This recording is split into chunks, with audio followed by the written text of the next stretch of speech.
रात के 11 बजे थे। मॉल के सारे शटर बंद हो चुके थे। बस सीसीटीवी की स्क्रीन पर चमकती सफेद रोशनी और सिक्योरिटी रूम में रखी पुरानी घड़ी की टिक टिक ही आवाज कर रही थी। अरविंद, मॉल का नाइट गार्ड, हमेशा की तरह अपने लॉगबुक में कुछ लिख रहा था। वो हर रात की तरह तारीख, टाइम और नोट्स लिखता। 11:05 PM, सब नॉर्मल है। 11:30 पार्किंग में एक काली बिल्ली दिखी। छोटे छोटे बेकार से लगने वाले नोट्स, लेकिन पिछले कुछ दिनों से उस लॉगबुक में कुछ अलग लिखा जा रहा था। उसने तारीख लिखी 11 जून, 12:02 सुबह।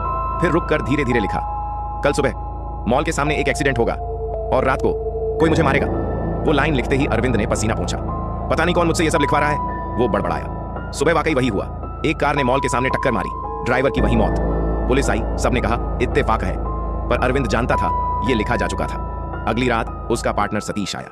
क्या अरविंद, फिर कुछ लिखा आज? वो हंसते हुए बोला। अरविंद ने बस नोटबुक की ओर इशारा किया।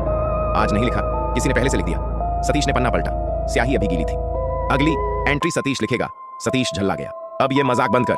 अरविंद शांत था। अगर मैं सुबह तक जिंदा न रहूं तो इस नोटबुक को मत पढ़ना। 12:43 रात। सीसीटीवी स्क्रीन पर कुछ गड़बड़ होने लगी। स्क्रीन नंबर 4 में स्टैटिक आया और फिर एक आकृति दिखी।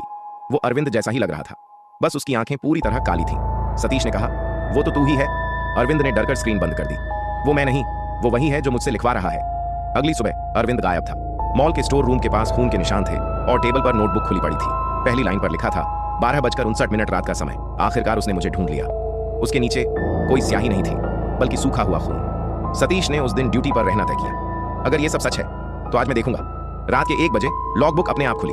किसी ने पन्ने पलट दिए। स्याही खुद चलने लगी। 1:03 सतीश को दरवाजे पर दस्तक सुनाई दी। सतीश का गला सूख गया। फिर वही हुआ। धीरे धीरे दरवाजे पर ठक ठक। उसने फुसफुसाकर कहा, कौन है? कोई जवाब नहीं। लॉगबुक फिर कांपी। 1:04 दरवाजा अपने आप खुल गया।